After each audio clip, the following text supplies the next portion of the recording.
In this video, we are going to teach kids and adults the proper way to wash your hands. Ready? Sweetie, come wash your hands, please. But my hands aren't dirty. But my hands aren't dirty. Today, we are teaching you to wash your hands. We're giving you and your kids the reason to wash your hands, when to wash your hands, and also how to wash your hands. Plus, some bonus quick tips at the end. Have you trained your kids how to wash their hands? Sometimes our kids wash them too fast. Sometimes they wash the soap off as soon as they put it on. Sometimes they don't do it long enough or thoroughly enough. So how do you teach your kids to wash your hands? You have to explain the reason. Share how hand washing helps, why it's important to wash your hands, and explain to your children that hand washing helps prevent them from getting sick and from making other people sick. No one likes to be sick or to get grandma or grandpa or anybody else they love get sick either. Hand washing can prevent these things from happening as often. Just have an honest conversation with them. Kids are smart. When kids understand the reason, they really are going to be much more willing to wash their hands and also to wash their hands the correct way. It might take a little bit of reminding to help them to get into the habit, but it's definitely worth taking the time to teaching them. So now that we've taught them the reason, we need to teach them when to wash their hands. How often do you wash your hands in a day? So for me personally, I'm a medical provider. I'm actually a physician assistant, so I wash my hands a lot. And I also encourage my kids to wash their hands a lot.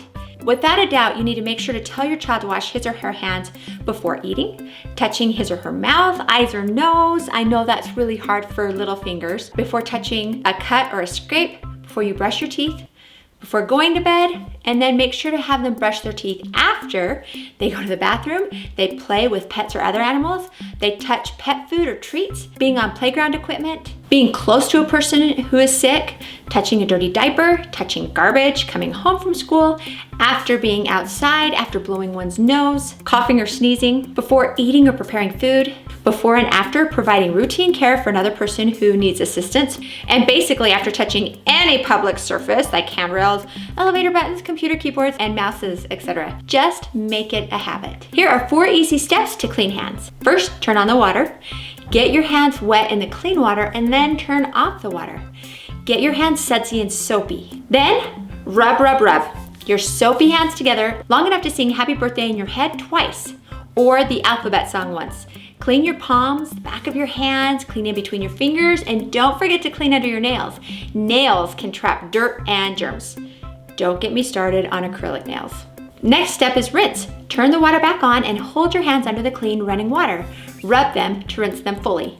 Shake and dry. Shake your hands a few times, then dry them with a clean towel or a hand dryer, and done. To make your life easy, use simple white hand towels. Why white?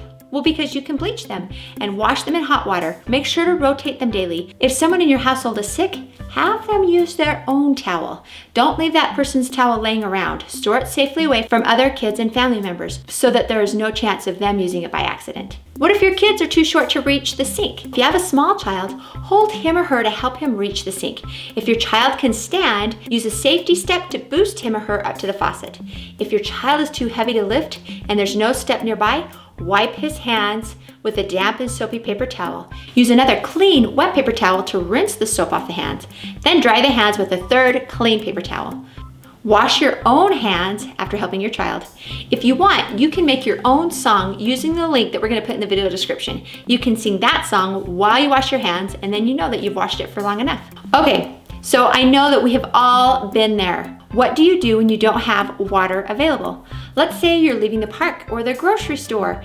If you've been handling the cart at the grocery store or typing in on the pen pad when you're paying for your groceries, you know that you're going to have germs on your hands. And when your kids are playing at the playground, touching the swings and the slides and the stairs and everything else that who knows how many other kids are touching, which is great, and it's good that they're having fun, but when they're done, it's important that you want to clean their hands. In those situations, use hand sanitizer. You want to use one that is at least 60% alcohol, but 70% alcohol is better. If you or your kids' hands are visibly dirty, with dirt, say from the sandbox, you can use a diaper wipe to wipe off the dirt, but that's not going to disinfect them.